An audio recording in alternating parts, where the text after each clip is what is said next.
Oh, nice. I'm a Midwest guy originally. I grew up in Illinois. Okay, well, cool. Well, we'll get into all of that. I'm fascinated with this whole advent of AI and just where it's going and what it's doing to humanity. So, before we get to that point, another thing that really moved humanity was 4 years ago we were coming to grips with this pandemic, and I'm curious, how did you survive that time period, and how did it change you? Me personally, I'm a very extroverted person. So, luckily in Florida, we weren't in lockdown very long, but even a couple of months, for me, it was just kind of depressing not being able to go out and be around people.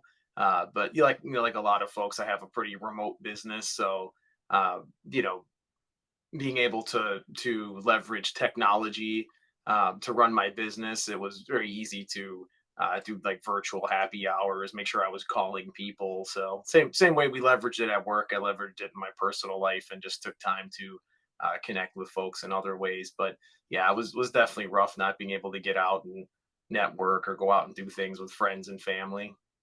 Seems like a long, long time ago, but it also seems like it was just right there, you know? So, Yeah, um, 4 years now, right? yeah, it's wild, isn't it? So, if I put you in front of a bunch of third graders at career day and one of the kids was curious and said, "Hey, what do you do for a living?" How would you answer that child? Oh man, that's yeah, it's tough not to get into the technical parts, right?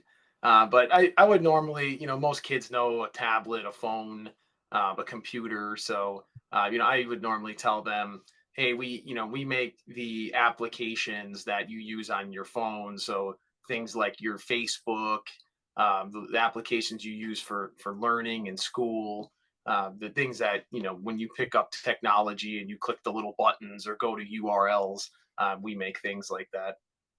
So, what did you want to be in the third grade? What was your dream?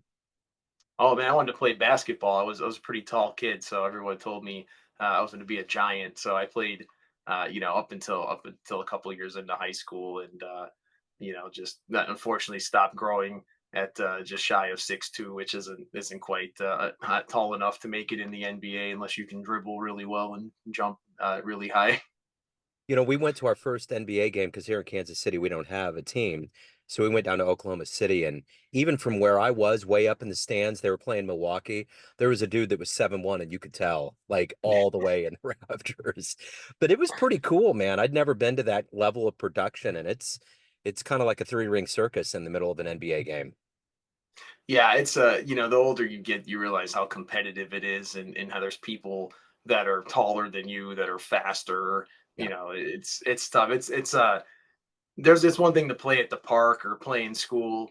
When you start to get to that collegiate level, or even like your last couple of years in high school, you just realize there's a big gap between an avid, decent basketball player and a guy that's bound for the NBA. Yeah. Yeah. So how did you pivot? Take me back to Illinois, your childhood, and how did you get into technology and more specifically apps and AI? How did all of this become you?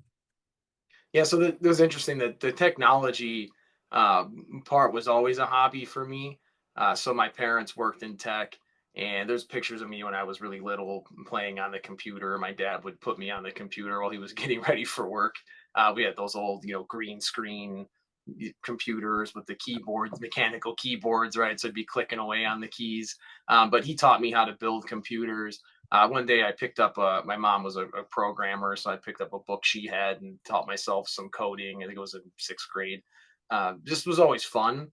Something that I could create and solve problems. I would first just rebuild things that I saw. When I built like my own little version of like Microsoft Paint, my own little word editor. So those are some of the first things that I saw on a computer. So let me see if I can build that. So just over time, turned that more into a side hustle. So in high school, I did some web design for folks to make a little side money. Then when I moved to Florida, I started RevStar as a another side hustle, building little web and mobile apps for folks. And then over time that grew. So eventually I decided to leave my corporate career, focus on RevStar, grow the company. We got into being a dev shop that builds primarily on the cloud. And then lately we've shifted focus to also include AI in our solutions. I remember in the eighth grade, it was 1986. We got a chance to make like a modified version of Oregon Trail, and I remember how proud I was of that, and it was so much fun, you know. So, and I did it on floppy disk, and I tried to see if I could get it converted. Like I don't know, it's been like 10 years ago, and no one around me had the technology. Even people, because I work in technology, I'm an IT technician for a school district. I couldn't get anybody that could read that thing. So it was yeah, and if you showed kids a floppy disk today, like an actual floppy disk, they would be like, "What is that?" They would have no idea, you know. Yeah, So, our first computer didn't even have a hard drive. It was like the two 5 1/4 floppy, so you'd have to swap out the discs while you were. And I'd say the games that I would play when I was really little, that they weren't. There wasn't a lot of graphics, right? yeah. But they were fun. Yeah, for sure. Like Pong and those kinds of things. Um, so talk to me a little bit about who a hero has been for you in your life. Oh, definitely my dad. He took care of me pretty much as a single dad most of my life. After my parents split up, and he would get up and go to work, and before that, he'd have to make me food, get me off to school, catch a train. It was tough. I think just seeing the sacrifice that he made, and just making sure that I had a good life, and just the amount of effort that went into, I think, taking care of me. I was definitely a handful when I was a kid, on top of having to, work and commute from downtown Chicago. Was a lot of work. So, just I always looked up to my dad. Just a tough guy, always made it through. Made sure I had everything I needed. Yeah, you don't hear a lot about the super dads being single dads taking care of things like that. That's pretty cool, man. Um, so let me ask you this. If you could meet one person alive on the planet right now that you find fascinating, who would that be? Who would you love to meet and talk to? Oh, there's a lot of cool people. Man, what's one person? Uh, Or a round table. We could fill the table up. Yeah, I think I'm in. So this one might be controversial, but I'd say probably Elon Musk. I know he's been a little hot water lately, but I'm a big like Tony Stark, Iron Man fan. I feel like he's kind of the closest thing we have to a real life Tony Stark. But I just love that guy's work ethic. He's obviously heavily into the AI space and just what he's been able to build. And I'm always fascinated by he's building these huge companies that cost tons of money to start. It's not like he's out starting a professional services company, like I did. That's pretty straightforward. But who wakes up and is like, yeah, I'm gonna, get some government contracts to build rockets. So he's definitely one of them. We're a big AWS partner. I'm a huge Jeff Bezos fan, so I'd love to meet him. Some of the origins of how he was like a space entrepreneur when he was a kid. He dreamed of doing that, and so it's interesting to see he built this huge, $1 trillion valued company. And now he wants to build cities in space, right? So these guys just fascinate me. They have some end game that's not just building a business, and they're able to build these empires. I think because they have this passion and desire for something bigger. So yeah, both of those guys. There's a ton of other ones, but just from kind of being in the same space and same similar things that I'm interested in. So what is the motivation and drive for you every day to get up, to do the work that you do, and to also evolve as a human being? That's a really, you got some really great questions. I think it's evolved over time. When I was a kid, I just wanted to be an entrepreneur. I think it sounded nice. Now I really love helping people. I do believe that we're able to come in and help people create solutions, do it in a pragmatic way that's cost effective, but also scalable. That they may run into a bad partner who maybe doesn't give them the right advice, or give them the best plan. So the entrepreneur thing, I think, was always like inside of me, but it took a few, I think, interactions with bad agencies during my corporate career to really spark the, hey, I have to get out and do this better. Yeah. So I think that's really my guiding light, is I just want to make sure people get the best help they can get, and that I can kind of change that bad dynamic that some agencies have with their customers. So we're a couple of old guys here musing about floppy disks and where we've come, and we've seen technology jump and leap, Moore's law, all of those things are right in front of us. Does it seem as though we're at a point right now with technology where we've hit a level of a ceiling with AI? Or do you think that we're just at a point where we're just continuing to get to places that we can't even fathom? Yeah, this is just the beginning, right? AI is kind of like the internet. These are, this is a revolutionary technology. It's going to spark more businesses and more technological advancements than, even the internet did. So that was, internet was sharing of information, right? It allowed us to, you know, access information very quickly. This is going to help us aggregate information faster, make decisions faster. It sees things that we don't. I was watching something, they were talking about how AI is finding all these patterns and different viruses and bacteria, and is able to isolate different chromosomes. And I'm not a scientist, but it's really interesting. It sees things that we don't, right? It makes connections that we don't. So when you think about, to stay on the kind of biomed space there, biotech space, think about, we're just getting started, right? It's going to help us live longer, live better lives, cure diseases faster. So yeah, we're just getting started, and it's not just in that space. It's going to you know get really ingrained in everything, into our daily lives. So, of all of the clients that you've helped and been involved with over the years, what's one of your favorite client success stories? We have so many good ones. I think early on, I was doing a lot of work with like we call solopreneurs, or before startups were a cool term. Yeah. So a lot of people that had ideas. So we'd hear some fun ideas, but we've had some customers that we still work with now, that was like, hey, we were drawing stuff out on the back of a napkin. So those are always fun.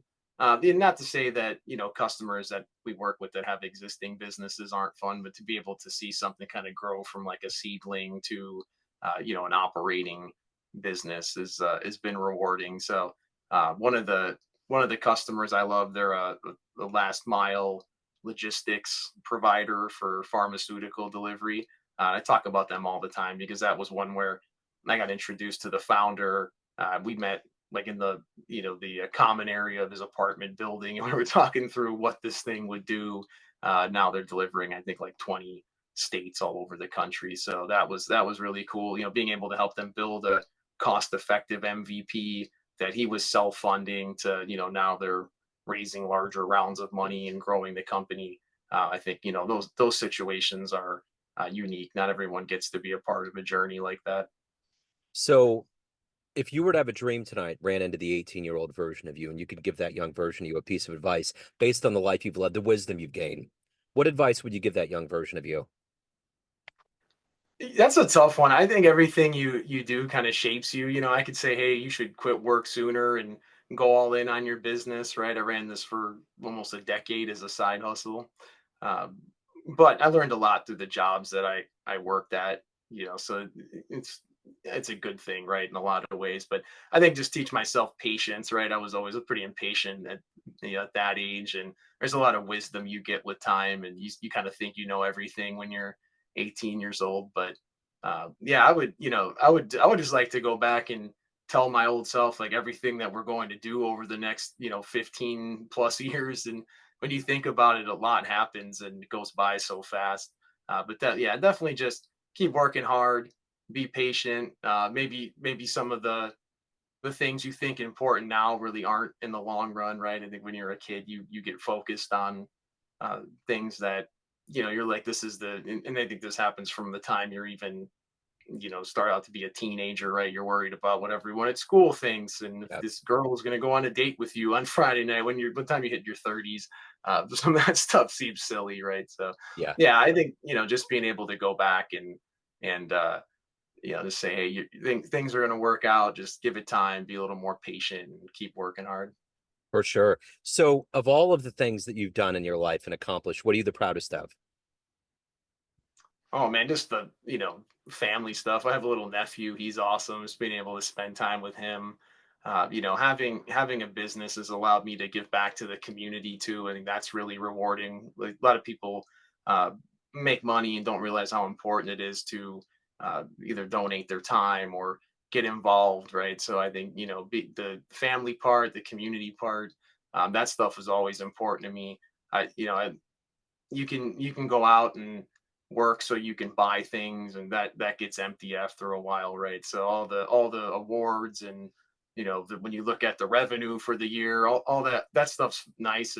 I mean, it's important to focus on the type of growth for your business. But if you're not investing that back in the community, if you're not spending time with your family, that's your real legacy. That's the stuff that's really important.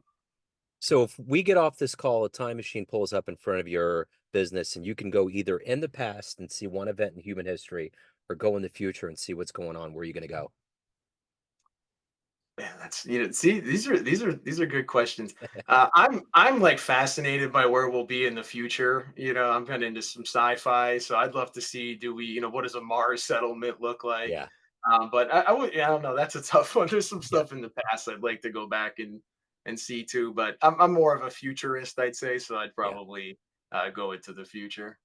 So Ken, everyone has a perception of you, family, friends, clients, colleagues, but you run the show. What's your perception of you? Who do you think you are? I think I'm somebody that works hard, is always wants to solve a problem.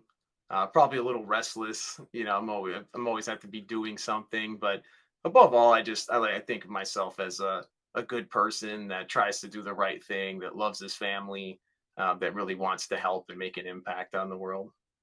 So if anyone wants to hire you, reach out, learn more about what you're doing, where's the best place to go? The easiest place is go to kenpomella.com. That has more information about me. It has some information about RevStar, and then if anyone wants to, obviously help us help them with software development or AI, they can contact us, book a meeting. Excellent. Ken, this has been great, man. Thank you. Keep doing the great work. Thank you. Absolute pleasure. These were really great questions.